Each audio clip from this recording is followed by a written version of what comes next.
Gerardo Augusto Manrique López. Estudió la licenciatura en Derecho en la Universidad Nacional Autónoma de México de 1998 a 2002. En enero de 2003 ingresó al Instituto Federal de Defensoría Pública, donde actualmente se desempeña como defensor público.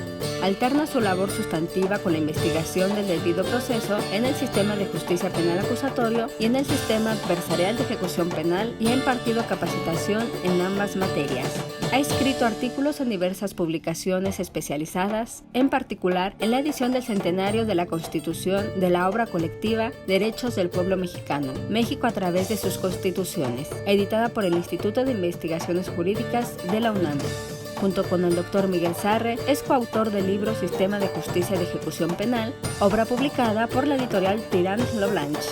Es coordinador de la Asociación Pensamiento Penal México, organización de la sociedad civil sin fines de lucro que busca contribuir al mejoramiento de los sistemas de justicia penal en diversos países de la región. El tema que me parece que se publicó fue la defensa especializada en ejecución de penas. Sin embargo, vamos a hablar de un tema que es más amplio, que es ejecución penal. Es una de las primeras cosas que cambió la legislación mexicana al dejar de considerar a la ejecución como el último tramo del proceso penal y se creó un sistema de justicia, un subsistema de justicia paralelo al sistema procesal. Es decir, la ejecución penal en México no solamente se encarga de la cuestión de sentenciados, sino también de personas que estén procesadas privadas de la libertad. Esto pareciera algo intrascendente, sin embargo, déjenme les cuento. Hace poco tuvimos la oportunidad del doctor Juan Morey, que también estará con ustedes por acá, y su servidor, de asistir al Congreso Internacional que se lleva a cabo en Argentina, Congreso Internacional de Ejecución Penal. Muchos de los asistentes mencionaron que la ley mexicana es hoy en día el referente continental de ejecución penal por todas estas figuras novedosas que maneja. No obstante que en Argentina existe un sistema, una ley de ejecución penal de la cual vamos a hablar un poco, es la ley 24660, y hay mucha gente haciendo investigación sobre ejecución penal. El sistema mexicano, a pesar de ser más novedoso, es más avanzado. Y esto, bueno, es un poco paradigmático, ¿no? ¿De qué se trata para el defensor la ejecución penal? Levanten la mano, por favor, aquí los que sean defensores, públicos o particulares, no importa. Levanten la mano. 1, 2, 3, 4, 5, 6, muy bien. ¿De qué se trata la ejecución penal para el defensor? Fundamentalmente se trata sobre el sostenimiento y la continuidad de la vida en prisión. ¿A qué me refiero? Cuando la persona privada de la libertad ingresa a un centro de reclusión, no pone su vida en pausa, su vida es eso, y entonces tenemos que encargarnos de verificar que se respeten los derechos de esta persona con estos dos elementos importantes en mente: sostenimiento de la vida, que es, bueno, que la persona reciba una dieta adecuada, que reciba atención médica, que las estancias de alojamiento sean dignas. ¿Y a qué nos referimos con continuidad de la vida? A lo mejor muchos defensores que están aquí me entenderán a lo que voy. Hace algunos años entrevisté a una persona en prisión y me decía lo siguiente: es la tercera vez que curso la primaria. Yo dije, ¿y por qué? Pues es que cuando voy a pedir la liberación, el beneficio de liberación, el juez me exige que yo haya estado estudiando durante todo el tiempo en el que estuve en reclusión, pero como aquí no tienen secundaria y no tienen preparatoria, pues es la tercera vez que curso la primaria. Y dije, caray, a eso me refiero con continuidad de la vida. No es posible que estemos exigiendo a una persona que curse 3 veces la primaria solo para cumplir un requisito. Hay que hacer que la autoridad penitenciaria le acerque a esa persona, bueno, continuidad, secundaria, preparatoria y ahora acorde con la reforma constitucional, incluso carreras universitarias u oficios. Entonces, teniendo esto en mente, la ejecución penal para el defensor se trata de verificar el cumplimiento del sostenimiento y la continuidad de la vida. Vamos a pasar a la presentación. El 2 de marzo de 1757, Robert François Demiens fue sentenciado a retractación pública ante la puerta principal de París. donde debía ser llevado y conducido en una carreta desnudo, en camisa, con un hacha de cera encendida de 2 libras de peso en la mano. Y a partir de ese momento nos empiezan a narrar cómo él iba a ser desmembrado. No solamente lo iban a privar de la vida, lo iban a desmembrar. Y esto claramente fue una sentencia de un tribunal. ¿Esto es ejecución penal o no es ejecución penal? Es ejecución penal, claramente es ejecución penal. Diríamos en nuestros conceptos modernos, bueno, esto es tortura. Pero para ese momento, al haber sido una orden de un juez, ¿y quién la ejecutó? ¿Quién ejecutó esa orden? Un verdugo, exactamente. Ese sería nuestro equivalente al sistema de ejecución, literalmente dicho, penal. Esto lo pueden ustedes revisar con mucho más detenimiento en el libro de Michel Foucault, Vigilar y Castigar. Y es un relato fuerte, muy, muy fuerte, cómo se ejecuta la resolución de privación de la vida. En México, afortunadamente, ya no tenemos estas penas. Ahora, para poder entender la ejecución penal desde la perspectiva de la defensa, tenemos que conocer algunos conceptos generales. ¿Alguien aquí conoce el caso Rix contra Palmer? Lo voy a resumir. Una persona se enteró que su abuelo le había heredado un bien inmueble y esa persona, temiendo que su abuelo revocara el testamento, lo envenena y lo mata.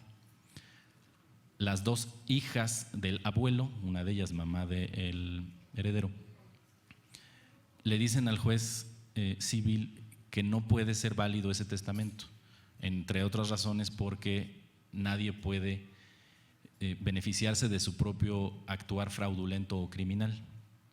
Y entonces tenemos un relato bastante interesante en cuanto a las posturas que enfrentaron a los propios jueces. La mayoría dijo que las leyes que regulan los testamentos interpretadas literalmente le otorgaban la propiedad a Elmer, pero nunca podría haber sido la intención del legislador que el beneficiario que mataba al testador obtuviera algún beneficio del testamento. Estamos hablando de 1880. Hoy en día sí las legislaciones civiles establecen esta limitante, pero en ese momento no existía. En cambio, la disidencia dijo que si el caso debería ser decidido en base a las consideraciones de la equidad, hubiera decidido en favor de los actores. Pero este caso no se decidía dentro del ámbito de la conciencia, estaba obligado por rígidas reglas de derecho. O sea, lo que el disidente estaba diciendo es, aunque el heredero hubiera matado al de cuyos, no se podía modificar el testamento. ¿Por qué? Porque las leyes que están confeccionadas para herencia no se pueden modificar. Y entonces encontramos que existen estas 2 formas de interpretar las leyes en todos los países y en México en particular. Diferencia entre reglas y principios. ¿Qué es una regla? ¿Cuál es el límite de velocidad aquí en la Ciudad de México? Díganme uno. 80 kilómetros por hora. Si yo voy a 79 kilómetros por hora, ¿estoy violando el límite? No. Si voy a 80, estoy justo en el límite. Si voy a 81, esa es una forma de interpretar las normas jurídicas, como reglas que no admiten ningún tipo de modulación. O es o no es, blanco, negro, siempre, nunca. Se acabó. Sin embargo, existe otra forma de interpretar las normas jurídicas que es como principios. ¿Quién me puede decir qué significa conducción imprudente? Cualquiera de ustedes. ¿Para usted qué es conducción imprudente? Irresponsable. ¿Para usted qué es conducción imprudente? Ir revisando un dispositivo.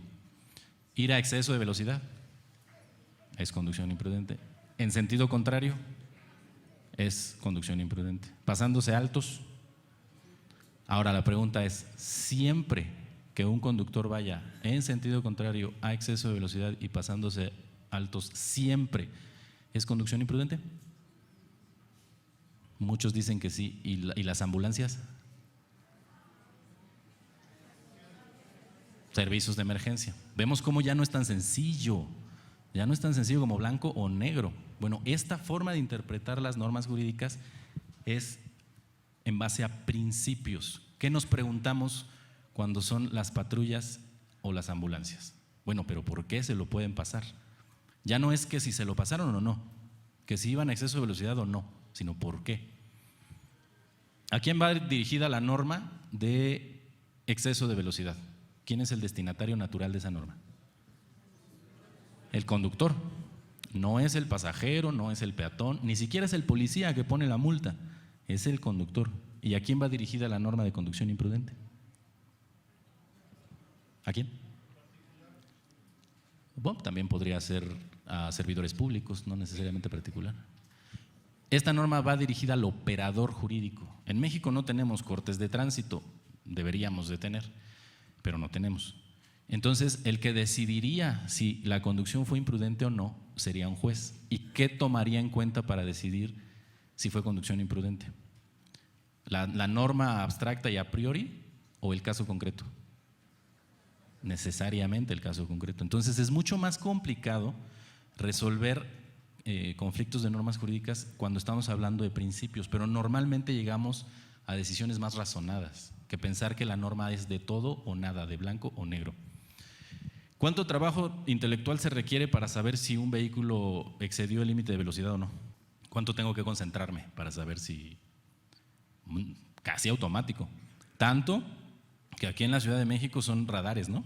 Toman foto y no necesitamos que nadie lo piense. ¿Cuánto trabajo intelectual se requiere para saber si es conducción imprudente? Un poco más, no es tan sencillo. En opinión de ustedes, ¿qué es más razonable? ¿Pensar que todas las leyes son reglas o que las leyes lo que contemplan son principios? Principios, ¿no? Claro. Sin embargo, todavía existe en la práctica jurídica esta interpretación de todo o nada, de blanco o negro, de la ley dice, la ley no dice, y ahorita vamos a ver por qué eso es importante en ejecución penal. De manera muy concreta, ¿quién me puede decir qué son los derechos humanos? Porque los abogados nos metemos ya en tantas teorías que, qué difícil, ¿no? Es como cuando nos preguntan, ¿qué es el derecho? Oh, qué complicado. Son límites al poder estatal.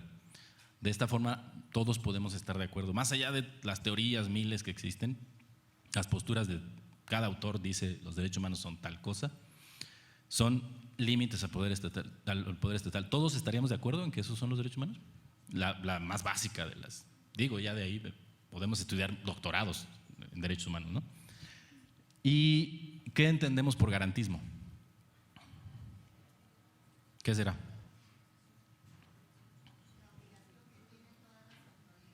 Exacto.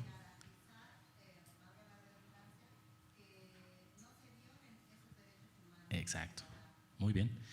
Entonces, el hecho de que en ejecución penal tengamos tan poca sistematización, tan pocos estudios, porque en México, como lo acaba de decir el señor juez, es tan novedosa la materia, nos lleva al peligro de que ejecución penal se interprete como si fueran reglas, de todo o nada, de siempre o nunca, de blanco o negro, cuando en realidad creo que más bien la Ley Nacional de Ejecución Penal lo que plantea son principios de qué tanto le puedo seguir restringiendo los derechos a la persona que está en prisión o qué tanto no puedo hacerlo porque ya entonces estoy con un paso en su dignidad humana.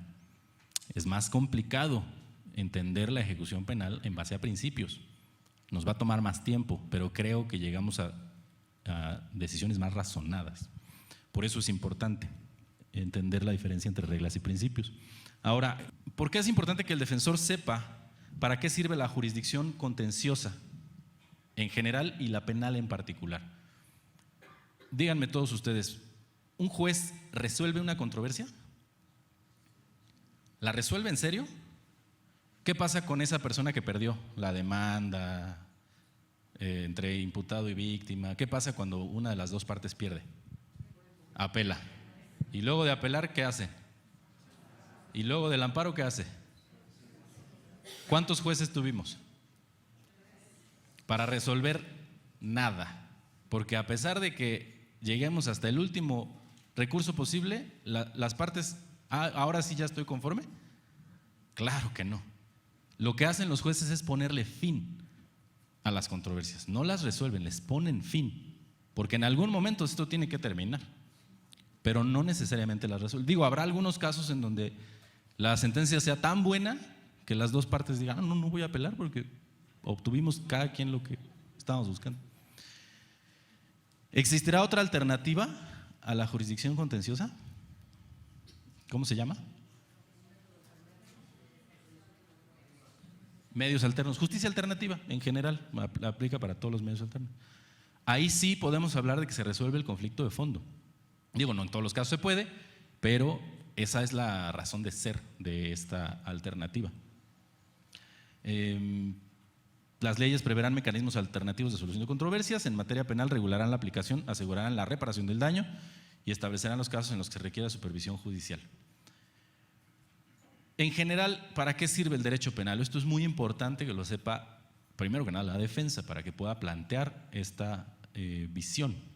Usualmente se ha concebido al derecho penal como un instrumento de defensa social. Esta tesis debe ser vuelta del revés. El derecho penal no nace como desarrollo, sino como negación de la venganza, no en continuidad, sino en discontinuidad y conflicto con la venganza.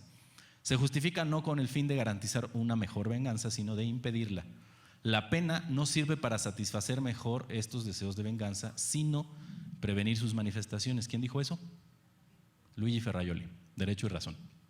Esto quiere decir que normalmente a todos nosotros, los abogados que estudiamos en el viejo paradigma, nos enseñaban que el derecho penal servía para proteger a la víctima, para proteger a la sociedad. Bueno, esto es cierto, pero también protege al procesado, sentenciado, persona privada de la libertad. Si no fuera así, entonces explíquenme ustedes por qué existe, por ejemplo, la garantía de defensa adecuada, incluso gratuita. ¿Por qué existe la carga de la prueba? ¿Por qué existen reglas de debido proceso? Si no fuera esto cierto, lo que dice Ferrajoli, entonces la detención en flagrancia tendría que ser equivalente a ejecución sumaria de la pena, porque lo detuvimos cometiendo el delito. Y no, aquí hay que proteger al procesado, sentenciado, persona privada de la libertad, imputado, como le quieran llamar. ¿De qué lo vamos a proteger? No solo del Estado, de la venganza privada y de la venganza estatal. ¿Qué pasaría si las penas, ya estamos hablando directamente de una de las razones por las que el derecho penal se hace único? ¿Qué pasaría si las penas no estuvieran previamente detalladas y decretadas en una ley en sentido formal y material? ¿Qué pasaría? Se le aplicará la pena que se le ocurra al juez cuando la persona cometa el delito de homicidio. ¿Qué pasaría? Cero seguridad jurídica, ¿no? Literal, lo que se le ocurra al juez. 200 años de prisión. Entonces, díganme ustedes de manera fáctica, ¿a quién protege la pena? ¿A la sociedad? ¿A la víctima del delito? ¿Al sentenciado? ¿De qué lo protege? De que no le van a imponer una pena más grave. Ahora díganme cómo se crean las penas, cómo se establecen las penas para los tipos penales. Bueno, los tipos penales y las penas. El legislativo, ¿no? El legislativo es el que tiene es el único facultado para crear delitos e imponer penas. ¿Y cómo lo hace? Se supone que los legisladores, bueno, no se supone, los legisladores son representantes sociales. Eso quiere decir que todos nosotros nos pusimos de acuerdo para imponerle una pena de X años de prisión a una conducta que consideramos disvaliosa. Así es como funciona este sistema. Esto es en cuanto al derecho penal. ¿Dudas hasta aquí? Ok. Entonces decíamos, ahí está el escudo para que sepan a quién protege la pena. Al sentenciado, claro, también a la sociedad, también a la víctima del delito, pero ahorita vamos a ver cómo funciona esto. El derecho penal asume una doble función preventiva: la prevención general de los delitos y la prevención de las penas arbitrarias. De los dos fines, el segundo es el más significativo. Fundamenta al derecho penal de mínima intervención, que diferencia al derecho penal de otros sistemas de control social. O, dicho de otra forma, la amenaza, es decir, la creación de un tipo penal, protege a la sociedad y protege a la víctima del delito. Pero la pena previamente establecida protege al sentenciado. Y entonces lo que hace la ley es protegerlos a todos. Con eso en la mente es con lo que el defensor tiene que trabajar. Si pensamos que la pena solamente protege al sentenciado, entonces estamos descuidando una parte de la norma. Si pensamos que solo protege a la víctima o a la sociedad, estamos dejando afuera la mitad. ¿Dudas hasta aquí? Y entonces ahora entendemos con mucha más claridad por qué nuestra Constitución, la Plaza de la Constitución, queda prohibido imponer por analogía y aún por mayoría de razón pena alguna que no esté decretada por una ley exactamente aplicable al caso. Ok. Ahora, por lo menos cuando a mí me enseñaron esto, dije, ahora sí tiene lógica esa norma constitucional, que yo no la entendía. Entonces, la función de la pena es minimizar la violencia de los delitos en su parte prohibitiva y de la venganza en su parte punitiva. El juicio y la imposición de la pena protegen a los imputados, procesados, sentenciados y a los inocentes acusados en la relación jurídica de la ejecución. La prohibición y la amenaza protegen a la parte débil en la relación jurídica del delito. Interesante, ¿no? Lo que dice Luigi Ferrajoli. Yo cuando lo leí la primera vez no entendí nada. La segunda vez ya empecé a entender algo. Ahora, ¿qué es la ejecución penal? ¿Qué es el derecho de ejecución penal? Es el conjunto de principios y normas. Estamos tratando de dejar fuera el concepto de reglas, por aquello de todo o nada, blanco y negro, que regulan las relaciones administrativas, procedimentales y procesales en el cumplimiento de resoluciones judiciales privativas de la libertad y de otras sanciones, medidas y determinaciones penales. Al igual que el derecho procesal penal, el derecho de ejecución penal sirve a los fines del derecho penal sustantivo. Cuando se habla de resoluciones judiciales privativas de la libertad y de otras sanciones, ¿a qué nos referimos con esas otras sanciones? ¿Quién me podrá decir? ¿Solo las medidas de seguridad? Traslados, ¿qué más? Dice, resoluciones judiciales privativas de la libertad y de otras sanciones. Claro. ¿Alguien más? Reparación de la… que me da mucho gusto ver el carácter democrático de esta sociedad. Ejecutan a Edgar Tamayo a 1,500, 1,800 kilómetros de aquí, en Texas. Todavía está vigente la pena de muerte.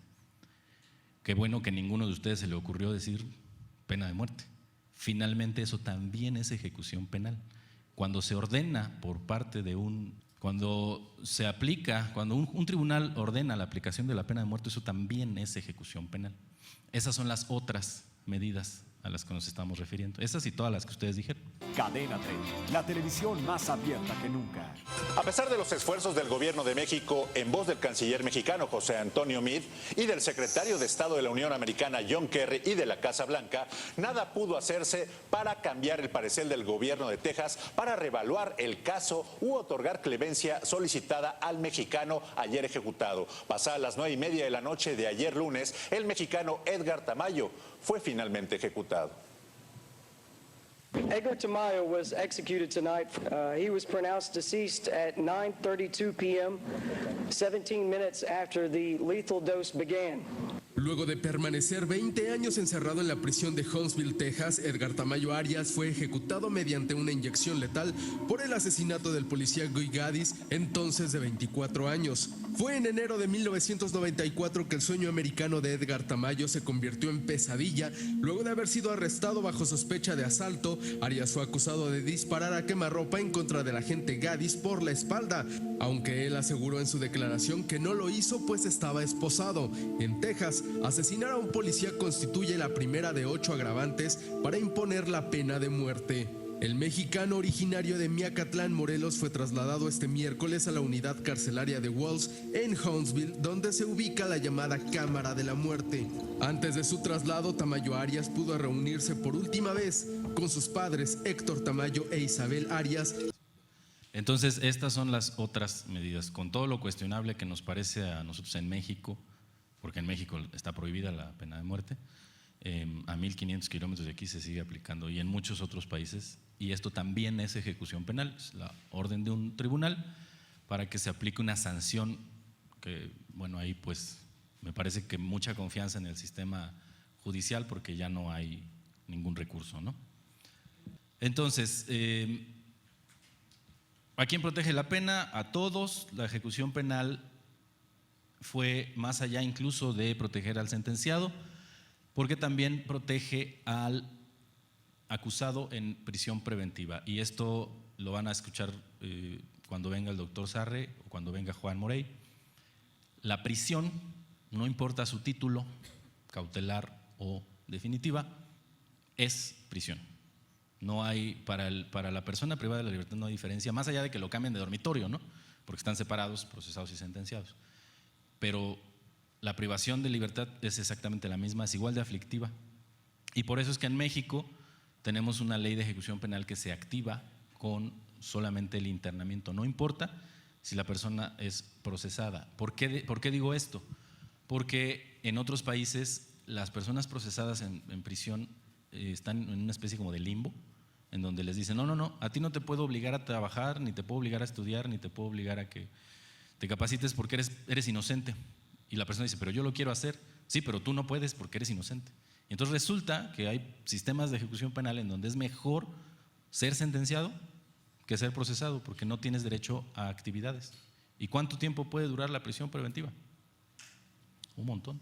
Bueno, en México sabemos que máximo 2 años, excepto que sea por ejercicio del derecho de defensa, pero piensen en los procesados del sistema tradicional. Apenas hace unas semanas, ¿no? Vimos la noticia de un muchacho que llevaba ¿cuántos años? Algo así como 17, 18 en prisión preventiva, imagínense. Qué complicado. Para poder nosotros pensar en una teoría general del derecho de ejecución penal, tenemos que pensar no nada más en el delito de acción doloso, porque casi siempre la sociedad, cuando piensa en gente en prisión, piensa únicamente delito de acción doloso. Y todavía más concretamente, violadores, homicidas y secuestradores. Es lo único que tienen en la mente cuando se habla de prisiones, ¿no? Y ya vimos entonces que existe en México una finalidad de la pena. Este tema creo que es uno de los más importantes de las capacitaciones en ejecución penal. ¿Para qué sirve la pena? Ya vimos a quién protege, pero ¿para qué sirve? En el sistema anterior decíamos que, incluso la Constitución lo sigue diciendo, que la reinserción social sirve para que la persona no vuelva a delinquir. En los hechos, ¿esto es cierto? ¿La pena sirve para que la persona no vuelva a delinquir? Entonces, ¿para qué sirve la pena? Cualquiera, díganme, ¿para qué creen que sirve la pena? Para castigar. ¿Es una sanción de qué tipo? ¿Moral? ¿Psicológica? ¿Jurídica? Solo jurídica. ¿Por qué no puede ser moral? Porque si pensáramos que la pena de prisión es una sanción moral, entonces tendríamos que sujetar a la persona a un tratamiento.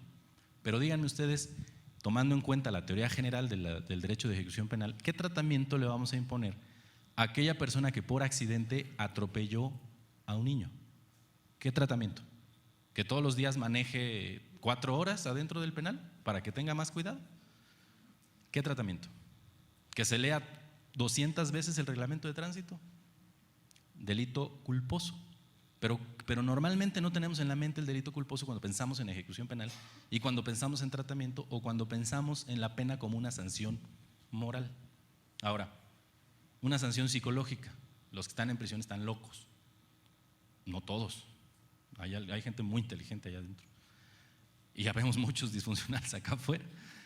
Entonces, tampoco es una sanción psicológica ni médica. Es una sanción jurídica, en donde toda la sociedad nos pusimos de acuerdo para imponerle ciertos años de prisión a una conducta determinada. Por eso es que entonces se piensa que hay que ampliar el espectro, no pensar solo en violadores, homicidas y secuestradores, hay que pensar en todas las posibilidades, delitos de omisión, delitos de comisión por omisión, etcétera. ¿Qué dice el artículo 18 de la Constitución y que se ve reflejado también en el artículo 1 de la ley? El sistema penitenciario se organizará sobre la base del respeto a los derechos humanos, el trabajo, la capacitación, la educación, la salud y el deporte como medios para lograr la reinserción del sentenciado. Díganme ustedes entonces, ¿cuál es la finalidad de la pena en México? Lograr la reinserción social, esa es la finalidad de la pena. ¿Sancionarlo? Sí, por supuesto. No hemos encontrado otra forma más efectiva de sancionar a las personas que cometen un delito. Pero después, sí, reinsertarlo. Entonces, es una nueva rama del derecho protege bienes jurídicos distintos, el derecho de ejecución penal protege bienes jurídicos distintos a los del derecho penal, porque su finalidad se limita al pleno cumplimiento de las resoluciones judiciales. Vamos a tocar el tema que mencionó el compañero. Díganme ustedes en qué parte de la sentencia dice que se le tiene que someter a un tratamiento para que no vuelva a secuestrar, para que no vuelva a matar. ¿Qué es lo que dice el tipo penal? Voy 2 pasos atrás. ¿Por qué los tipos penales están construidos en términos positivos? La ley dice, ¿está prohibido matar? ¿Qué dice la ley? Al que prive de la vida.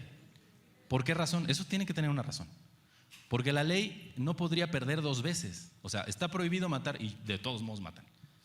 La ley no puede perder 2 veces. Dice, bueno, aquel que mate, le vamos a aplicar esta sanción. Entonces, lo que la ley está diciendo es, no hemos encontrado la forma de que los seres humanos se maten entre ellos. No hemos encontrado, va a pasar. Y entonces por eso es que la pena no sirve para evitar que las personas vuelvan a delinquir, porque entonces diría el Código Penal sustantivo, está prohibido matar, y cuando la persona haya sido sentenciada antes por el mismo delito de homicidio, está prohibido 2 veces. Para eso no sirve el derecho penal. El nuevo sistema de justicia de ejecución penal cuenta con fundamento constitucional propio, legislación secundaria específica, la Ley Nacional de Ejecución Penal, referente continental, dicen en Argentina, litis autónomas y sujetos procesales propios. Pregunta, ¿al director de la prisión le importa si la persona en prisión procesada es culpable o inocente? ¿Le importa? ¿Por qué no? Procesado en prisión preventiva, ¿le importa si es culpable o inocente? No, en realidad no le importa. Primero porque la persona es inocente. Procesado en prisión preventiva, es inocente. Y la siguiente pregunta lógica es, ¿al director de la prisión le importa que el sentenciado ya firme sea culpable o inocente? No le importa. Él únicamente tiene que ejecutar la determinación del tribunal. Oye, pero yo soy inocente, dice el director. Pues ve y díselo al juez del proceso. Le dicen al juez de ejecución, oye, yo soy inocente, yo solamente voy a ejecutar esto. Ya que tocamos el tema, vamos a ver la diferencia entre jurisdicción declarativa y jurisdicción ejecutiva, que lo van a ver con el doctor Sarre. El juez del proceso, y voy a hablar de los 2 sistemas, en el sistema tradicional, el juez de la causa, en el nuevo sistema, el juez de control en procedimiento abreviado o el tribunal de enjuiciamiento en juicio, declaran procedente la pena. La declaran. ¿Quién la ejecuta? El juez de ejecución y ¿quién más? El sistema penitenciario. Ahí está la diferencia entre jurisdicción declarativa, por eso se llama solo declara procedente, y jurisdicción ejecutiva. El juez de ejecución es la jurisdicción ejecutiva. El juez de ejecución nunca va a declarar, él ejecuta. ¿Y cómo ejecuta? Plenamente, sin excesos ni defectos. Eso lo van a escuchar mucho con el doctor. México se puso a la vanguardia de los países que cuentan con jurisdicciones de ejecución penal. Muy pocos países han despejado la incógnita de que las relaciones derivadas de la reclusión no son accesorias o incidentales a las del delito o de la instancia declarativa. Se explica. Una persona ingresó a prisión por un delito de secuestro. 10 años después, la persona va con el juez de ejecución y dice, no me están dando medicamento. ¿Es importante que sea sentenciado o procesado? Es medicamento, se lo tienen que dar. Sostenimiento de la vida. 15 años después, esa misma persona va con el juez y le dice, oye, quiero trabajar y no me dejan. ¿Es importante que sea procesado o sentenciado? Es continuidad de la vida. ¿Lo vemos un poco más sencillo, más claro? De eso se trata la ejecución penal. No que si son inocentes, no que si son culpables, no que si son muy culpables. Sostenimiento y continuidad de la vida. Si intentamos analizar los derechos y las obligaciones que intervienen en reclusión a la luz de las interpretaciones anteriores, vamos a perder una oportunidad histórica para construir el derecho del futuro. Entonces, ¿cuál es el objeto de la ley nacional, de la ley mexicana de ejecución penal? Establecer las normas observadas durante el internamiento en prisión de los dos tipos de prisión, medidas de seguridad y que son dictadas como consecuencia de una resolución judicial, establecer procedimientos para resolver controversias y regular los medios para lograr la reinserción social. Ahora vamos a ver la siguiente, ¿cuál es el objeto de la ley argentina? Ley 24660. La ley argentina lo que nos dice es la ejecución de la pena privativa de libertad, ley de ejecución argentina 24660, en todas sus modalidades tiene por finalidad lograr que el condenado adquiera la capacidad de comprender y respetar la ley, procurando su adecuada reinserción social, promoviendo la comprensión y el apoyo de la sociedad. El régimen penitenciario deberá utilizar, de acuerdo con las circunstancias, todos los medios de tratamiento interdisciplinario que resulten apropiados para la finalidad enunciada. Eso quiere decir que Argentina sigue en lo que nosotros llamábamos la readaptación.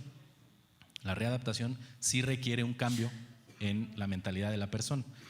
Lo que a mí me parece bastante preocupante es que en Argentina piensan que la persona no tiene la capacidad de comprender y respetar la ley y los delitos culposos. Fue un accidente. Quizá un accidente con algo de ayuda de la persona que no observó un deber de cuidado, pero es un accidente, es la diferencia entre el delito doloso y culposo. Pero aquí pareciera como que lo hizo a propósito. Aún los delitos culposos tienen dolo. Eso es lo que se puede desprender de la ley argentina. Y entonces resulta que casi todos los argentinos con los que pudimos platicar y que revisaron nuestra ley dicen la ley mexicana es el referente continental. ¿Y cómo surge el sistema de ejecución penal?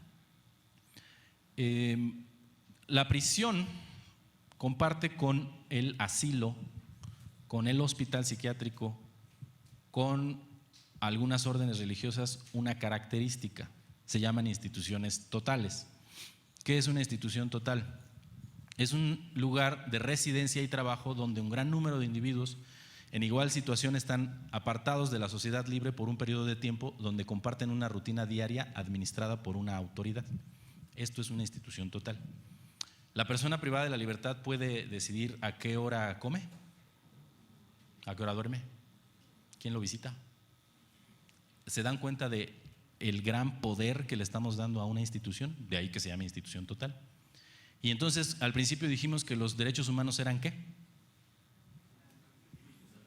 Límites al poder estatal. Entonces el juez de ejecución, ¿a quién creen que está tratando de limitar? ¿A quién? Si la prisión es una institución total, el juez de ejecución, ¿a quién está tratando de limitar? No, a la autoridad penitenciaria, porque le estamos entregando la facultad de decidir a qué hora come esta persona y qué come, quién lo visita, dónde se duerme, cómo se duerme, con quién habla por teléfono. Tenemos que ponerle algún límite. Hay algunos académicos que entonces le están llamando al juez de ejecución el juez de control de las prisiones, y me parece muy bueno el término. Haciendo una analogía, el juez de control, ¿por qué se llama juez de control? ¿A quién controla pues? ¿A las partes? ¿A las dos? Más concretamente a la fiscalía, ¿no? Digo, difícilmente una defensa tenga que ser controlada. Solo aquellas defensas que tienen mucho dinero, podría el juez decir, a ver. Pero normalmente el juez de control se llama así porque a quien tiene que controlar es a la fiscalía. Y entonces, llevado esto a la jurisdicción de ejecución penal, el juez de ejecución controla a la institución total. ¿En qué consiste el principio de reinserción social? La reinserción social es un principio. ¿Alguien trae la ley de ejecución ahí a la mano? ¿O se acuerdan qué es la reinserción social? De acuerdo con la ley de ejecución. Es el restablecimiento de las libertades tras el cumplimiento de una pena o medida ejecutada con respeto a derechos humanos. Esa es la reinserción social, concepto que viene en la Ley Nacional de Ejecución Penal. Pregunta, ¿este concepto es constitucional? ¿O no porque no está en la Constitución? Porque está en la Ley de Ejecución. Sí, porque está en el artículo 18, efectivamente, y por el bloque de constitucionalidad, que dice, palabras más, palabras menos, donde esté la norma, no importa dónde esté la norma, la más protectora, es constitucional. Entonces, entendemos la reinserción social como el restablecimiento de las libertades tras el cumplimiento de una medida o sanción ejecutada con respeto a derechos humanos. ¿Qué dice nuestra convención, la Convención Americana, que es un referente también para México, de observancia obligatoria? las restricciones permitidas al ejercicio de los derechos y libertades no pueden ser aplicadas sino conforme a las leyes que se dictaren por razones de interés general y con el propósito para el cual han sido establecidas. ¿Cuál dijimos que es la finalidad de la pena en México? La reinserción social. O sea, no los estamos encerrando para abandonarlos ahí. En algún momento tienen que salir. ¿Estamos de acuerdo todos en eso? Muy bien. El sistema penitenciario entonces se organiza sobre la base del respeto a los derechos humanos, los que antes eran llamados ejes de la reinserción, para procurar la reinserción del sentenciado y procurar que no vuelva a delinquir, observando los beneficios que para él prevé la ley. Esto es el principio, no la regla, el principio de reinserción social. ¿Por qué no es la regla? Porque algunos no saldrán. ¿Y por qué no van a salir?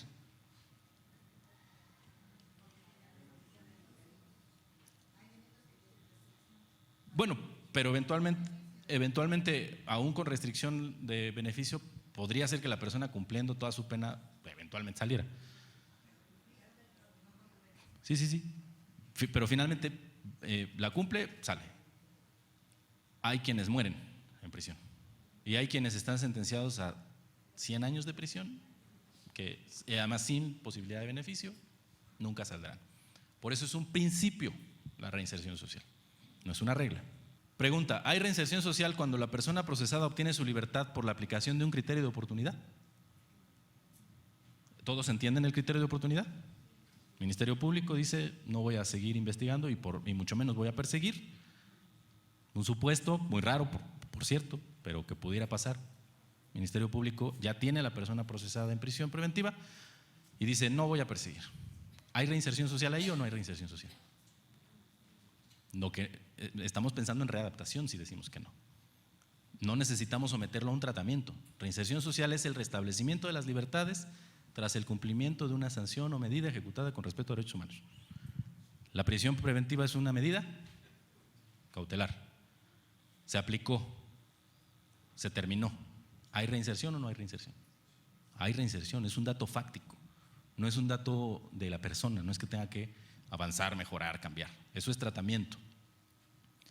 ¿Hay reinserción social cuando la persona procesada obtiene su libertad por una suspensión condicional? También. Restablecimiento de las libertades. Cuando obtiene su libertad por el sobreseimiento de la causa, vemos cómo estamos deslavando los agregados morales y psicológicos que le habíamos puesto a la prisión. Esa es la idea de la Ley Nacional de Ejecución Penal. Hablar de una prisión sin ideología, sin moral y sin agregados morales y sin agregados psicológicos. El doctor les va a explicar la diferencia entre regeneración, readaptación y reinserción. ¿A quién hay que regenerar? Al degenerado, ¿no? Si no está degenerado, ¿cómo lo regenero? ¿A quién hay que readaptar? Al desadaptado. En cambio, reinserción social es el restablecimiento de las libertades, punto. Van a ver cómo fueron avanzando estos conceptos en el transcurso del tiempo. Estos ejes, llamados antes ejes de la reinserción, el trabajo, la capacitación, el deporte, la educación, la salud, para la readaptación social únicamente estaban contemplados para los sentenciados. Ya les expliqué que en otros países sigue siendo así. Son considerados ejes o medios y consideran a la persona objeto de tratamiento o de estudio. En cambio, en el sistema de justicia de ejecución penal, el trabajo, la capacitación, el deporte, la educación, la salud y en la Ciudad de México también la cultura, por la reforma constitucional que tuvieron, la creación de una nueva constitución, son derechos, son servicios, no son ejes y además están dirigidos a todas las personas en prisión. Esto es un gran avance. Cuando uno se lo cuenta a compañeros abogados de otros países se quedan sorprendidos. ¿Cómo? ¿Aún los procesados tienen derecho a trabajo? Sí. ¿Aún los procesados tienen derecho a educación? Claro, porque la prisión es prisión. No importa si es preventiva o es retributiva. Y además se considera a la persona sujeto de derechos y no objeto de tratamiento. Defensa especializada en ejecución penal. Defense. Me puse creativo. ¿Qué hace el defensor de ejecución penal? Verifica que se respeten los derechos de la persona privada de la libertad. ¿Cuáles derechos? Aquellos que no se restringieron de forma expresa en el título ejecutivo. Por ejemplo, ¿quién me puede decir un derecho que no se… Bueno, ¿qué es un título ejecutivo? Es el auto que impone prisión preventiva o la sentencia condenatoria. Esos son los títulos ejecutivos. Muchas veces me dicen, ¿el auto de vinculación a proceso? No, ese no es título ejecutivo. El auto de vinculación a proceso únicamente sujeta a una investigación formal, no a una medida cautelar de prisión. La medida cautelar se dicta en el auto de medida cautelar. No es lo mismo, no es vinculación, es medida cautelar. ¿Quién me puede decir un derecho que no se restringe porque la persona ingresa a prisión, ya sea como medida cautelar o como pena? El derecho a la salud, incluso ese se amplía, ahorita vamos a ver por qué. El derecho a la vida, la integridad moral, también, ¿no? Entonces hay algunos derechos que no se modifican si la persona ingresa a prisión por medida cautelar o por pena. Y aquí siempre nos metemos en un debate de que si hay derechos o no absolutos, ¿no? ¿Habrá derechos absolutos? Sí los hay. El derecho a la vida es absoluto, ahí no hay excepciones. El derecho al reconocimiento de la personalidad jurídica también es absoluto. Aunque bueno, sabemos que existe también la tendencia del derecho penal del enemigo, pero en México no está reconocida formalmente. Tenemos la ley de la delincuencia organizada, que es derechamente del enemigo. Aplicando estos derechos que no se restringieron en forma expresa, el defensor tiene que buscar que se aplique el principio de normalidad. ¿A qué les suena el principio de normalidad? ¿Qué pareciera que está diciendo? Que todas aquellas situaciones que pasan en la vida en libertad tienen que ser lo más cercana posibles en prisión. Lo más cercana posibles. Se sabe que habrá restricciones, se sabe que no será lo mismo, pero hay que tratar de hacer que sea lo más parecido posible. A eso se le llama principio de normalidad. Y entonces, cuando el operador jurídico tiene que despejar la duda de cómo funciona este derecho en reclusión, tiene que pensar, principio de normalidad, ¿cómo funciona en libertad? A partir de ello, ¿le tengo que aplicar alguna restricción derivada del encierro? ¿Qué es lo primero que reviso? El título ejecutivo. A ver, el auto que impuso prisión preventiva o la sentencia, ¿me están restringiendo expresamente algún derecho? Entonces lo aplico. ¿No me lo están restringiendo? La siguiente pregunta es, ¿restringirlo es una consecuencia necesaria del internamiento? ¿Se dan cuenta cómo no son reglas? ¿Cómo son? Es muy delicado, principios, mucho más complicado. Hay derechos que se refuerzan en prisión: salud, educación, trabajo, capacitación, deporte. Todos esos están en el 18 constitucional, pero también están en otro artículo constitucional, ¿cierto? ¿En qué otro está el derecho a la salud? Cuarto. ¿En qué otro está el trabajo? 123. El quinto es el ejercicio pleno de las profesiones. Entonces, lo tenemos dos veces. ¿Por qué lo tenemos dos veces? Eso tiene que tener una razón. Es un mensaje jurídico-político. Cuando una persona ingresa a prisión, estos derechos se refuerzan: salud, trabajo, capacitación, deporte. Por eso están dos veces en la Constitución. Y ver que se respeten aquellos derechos que se restringieron expresamente, determinando si esa afectación es necesaria, proporcional e idónea. Esto es lo que hace el defensor de ejecución penal. ¿Cuáles son algunas obligaciones específicas de la ley? Mantener contacto con los defendidos en aislamiento. ¿Será importante que el defensor mantenga contacto con los defendidos en aislamiento? Es el único contacto. Cuando están aislados es el único contacto que tienen con el exterior. Mantener contacto con la persona en reclusión, visitarla, estar presente en las revisiones que les hacen corporales, realizar entrevistas en privado. Todas esas son obligaciones específicas del defensor de ejecución penal. ¿Será importante que el defensor esté especializado o el defensor puede brincar del proceso a la ejecución sin mayor problema? Es muy importante, es muy importante. Están viendo que no se trata de los mismos bienes jurídicos tutelados. Lo hemos visto varias veces, ojalá logre regresar la luz. ¿Cuáles creen ustedes que sean los bienes jurídicos que se tutelan en el sistema de ejecución penal? Porque está claro cuáles son los que se tutelan en el sistema penal. El tipo penal que prohíbe el homicidio, pues está protegiendo la vida, etcétera, etcétera, etcétera. Pero ¿cuáles son los bienes jurídicos de la reclusión? ¿Qué nos importa que las personas hagan o no hagan en prisión? Lo que se les venga a la mente. Ese es claramente uno de los bienes jurídicos, la dignidad humana, y es el eje de todos los demás. Seguridad. Uno de los bienes jurídicos de la reclusión es la seguridad. ¿A qué nos referimos con la seguridad? Que las personas no se fuguen, claro, pero que tampoco nadie salga lastimado, nadie, ni siquiera los privados de libertad. Civilidad, ¿a qué le suena civilidad? Pensar en el bien común es civilidad. Pensar en el bien común es uno de los bienes jurídicos de la reclusión. Seguridad, civilidad, gobernabilidad. ¿Qué significa gobernabilidad? Que la autoridad tenga control del centro efectivo. Estos 4, dignidad, civilidad, seguridad y gobernabilidad, son los bienes jurídicos de la reclusión. Oye, pero resulta que es un sentenciado por secuestro y secuestró a muchas personas. Ya lo sancionó el Estado con muchos años de prisión. Lo que nos importa aquí es que se respete su dignidad de ser humano, que exista civilidad, seguridad y gobernabilidad. Esos son los bienes jurídicos. ¿Se dan cuenta la importancia de que el defensor lo entienda? No se trata de ver de nuevo el juicio, ver de nuevo si es culpable o inocente, sino una cuestión distinta.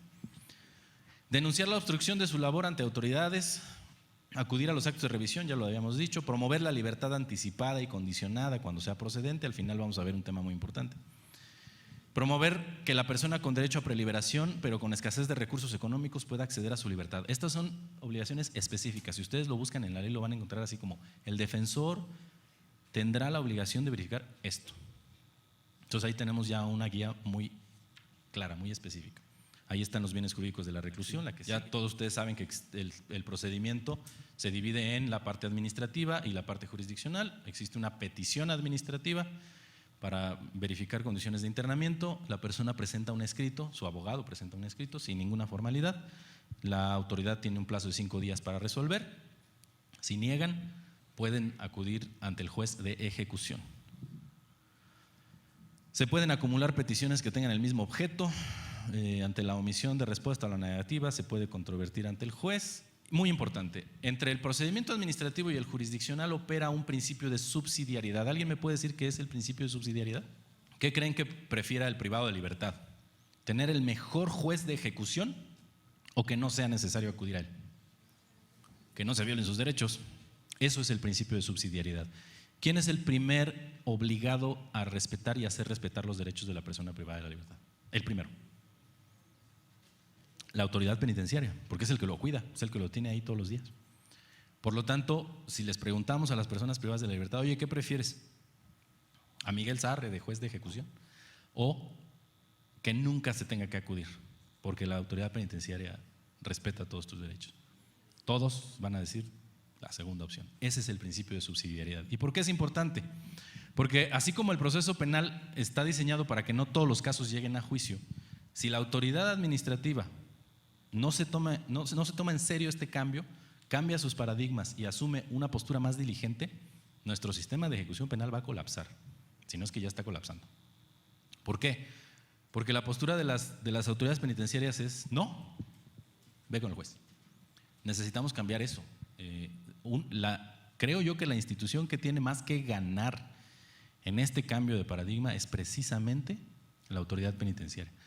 Los jueces seguirán siendo los jueces, los defensores seguirán siendo los defensores, la fiscalía especializada seguirá siendo la fiscalía, pero sí podemos cambiar la postura de la autoridad penitenciaria. Es la institución que tiene más que ganar en torno a esto. 3, 2, 1. Estamos en la comunidad de Cutralcó, todavía es provincia de Neuquén. Estamos platicando con la oficial Magdalena. ¿Cómo está, oficial? Bien, muchas gracias. Recuérdanos cuál es el cargo que tiene usted. Bien, actualmente me encuentro desempeñándome como oficial a cargo de la Unidad de Detención 21 de Cutralcó, provincia de Neuquén, en reemplazo de una licencia de la jefa, que también es una mujer, que también se desempeña en esta unidad, la oficial principal Lascano Claudia. Okay. ¿Hace cuánto tiempo que usted trabaja en el sistema penitenciario? 14 años. 14 años. ¿Y cuál ha sido en términos generales su experiencia en estos 14 años? Y fue de transiciones, porque venimos de una institución que está formada por personal policial, es decir, dentro del contexto de seguridad. Nosotros no somos una institución penitenciaria independiente, sino que más bien dependemos de la estructura de la administración policial. Hay miras, hay proyectos presentados para conformar el servicio penitenciario provincial, pero bueno, estamos sujetos a las normativas de seguridad. Okay. Hace 14 años que ingresó, sí. ¿La prisión se vivía para ustedes como guardias como se vive hoy? No, había un cambio rotundo. Con una proyección hacia atrás de 14 años y era puntualmente orientada a lo que eran únicamente cuestiones de seguridad. La unidad tenía como misión, es como que nos unía una misma misión. Y es como todo, dentro del mismo grupo de trabajo siempre existen diferentes formas de ver las cosas, pero afortunadamente con la práctica de la ley que en la actualidad nos rige, que es la 24660, tratamos de demostrar que se puede hacer un cambio. Hace muy poco que me recibí como oficial de penitenciaría, oficial ayudante, en 2010, y ahí, bueno, tomé el compromiso y en más de ajustarnos los que más podemos a la ley. Si bien la provincia de Neuquén no tiene una ley penitenciaria formal, se adopta la 24660 a modo general. Okay. Y bueno, tratamos en lo posible de acercarnos al espíritu de la ley, con sus reformas muy actuales. En el año 2017 sufrió una de las últimas reformas. Y tendientes a esto, a la dignificación de la persona, independientemente de su condición. Okay. O sea, nosotros no apuntamos dignificación de la persona, independiente de su condición. Ella es una oficial de guardia penitenciaria. En esta provincia del Neuquén, la autoridad penitenciaria entendió que eran la institución que tenían más que ganar. El día de hoy se asumen a sí mismos más que una fuerza militar o de seguridad, como una fuerza educativa. Es impresionante lo que han logrado hacer en las prisiones de Argentina y en concreto de esta provincia del Neuquén. ¿Por qué razón? Porque el juez de ejecución no tiene este contacto diario con la persona privada de la libertad. El defensor tampoco, va cuando se lo permiten las actividades, o una vez a la semana, una vez a la quincena. Quien tiene la mayor posibilidad de cambiar verdaderamente la vida de un privado de la libertad es la autoridad penitenciaria. Por eso es importante que se logre este cambio de paradigma, esta situación de entender que la privación de libertad es únicamente una cuestión jurídica, no es moral, no es psicológica. Tenemos que empezar a cambiar el paradigma, tal como lo dice la ley de ejecución. La reinserción social es el restablecimiento de la libertad tras el cumplimiento de una pena o medida ejecutada con respeto a derechos humanos, no más, tampoco menos. Vamos a tocar el último tema porque sé que muchos de ustedes están interesados en la cuestión de las libertades, condicionada y anticipada. Las penas para secuestro, de acuerdo con la ley específica, son de 40 a 80, de 50 a 90, de 50 a 100 años. Y además la ley de ejecución dice: no gozarán de libertad condicionada o anticipada los sentenciados por delincuencia organizada, secuestro y trata. En la Ciudad de México, de acuerdo con el Código Sustantivo, la pena de prisión no podrá ser mayor a 70 años. Pero las penas para secuestro y las penas de 70 años, en la práctica son penas de vida, son penas perpetuas. Aun cuando se supone que está prohibido en México, son penas de vida. Y más tratándose de gente que ingresa a prisión de 40 años, le imponen una pena de 70, esa persona no va a salir. Esto viola el principio de reinserción social. Al negarse de facto la posibilidad de obtener libertades por estos delitos, se viola la finalidad de la pena, que en México, ¿cuál es? La reinserción social. Esa es la finalidad de la pena. No que la persona no vuelva a delinquir, no neutralizarlo, es la reinserción social. Por lo menos eso es lo que dice nuestra Constitución. Nuestras prácticas dicen otra cosa. Ahora, al cancelar el derecho a la esperanza y el principio de reinserción social, estas penas, que en Argentina le llaman de hiperprisión, son consideradas penas crueles, inhumanas y degradantes. Si nos regresamos al inicio de esta charla en donde dijimos la pena ¿a quién protege? Al sentenciado. El tipo protege a la víctima. La prohibición protege a la sociedad, pero la pena protege al sentenciado. Si le cancelamos su derecho a la esperanza y además el principio de reinserción social, ¿en qué lo estamos convirtiendo? En un objeto. Le estamos quitando su carácter de sujeto de persona y lo estamos convirtiendo en una cosa. Tú no puedes cambiar, tú no te puedes redimir, es más, tú no vas a salir de aquí. Y cuando le decimos a una persona, tú no vas a salir de prisión nunca, ¿en qué lo convertimos? En una bomba de tiempo. Tarde o temprano esa persona o se va a matar a sí misma o va a matar al que está a un lado de él. ¿Por qué? No tiene nada que perder, no tiene esperanza, no tiene una razón para decir me voy a portar bien, no voy a afectar la civilidad, no voy a afectar la gobernabilidad ni la seguridad, no tengo nada que perder. Y aún así le pedimos al sistema penitenciario, cuídalos, que no se mate y que no mate a nadie. ¿Cómo le hago? Necesito una herramienta, necesito poder decirle pórtate bien y en algún momento vas a salir. Por eso es que consideramos, el doctor Zarrillo, que la prohibición legal de delincuencia organizada, secuestro y trata es inconstitucional e inconvencional. Ahora entendemos, porque normalmente cuando lo decimos en las capacitaciones suena como muy fuerte. La gente no quiere escuchar que el secuestrador tiene derecho a la libertad condicionada. La gente no quiere escuchar que el violador tiene derecho a la libertad anticipada. Pero entendido esto de esta forma completa, bueno, por lo menos habrá que pensar otras formas de oponernos. Ahora vamos a comparar esto con el Estatuto de Roma. En el Estatuto de Roma, el artículo 110 nos dice: cuando se haya cumplido la tercera parte de la condena o pasen 25 años de reclusión, incluso para el caso de pena de vida, la misma tiene que ser revisada para determinar si puede reducirse o no. ¿Alguien me puede decir a quién se le aplica el Estatuto de Roma? Crímenes contra la humanidad, genocidio, léase, con todo lo que implica, genocidio. O sea que en México es mejor ser genocida que ser secuestrador. ¿Por qué razón? Porque siendo genocida, por lo menos van a revisar la condena a los 25 años, por lo menos la van a revisar.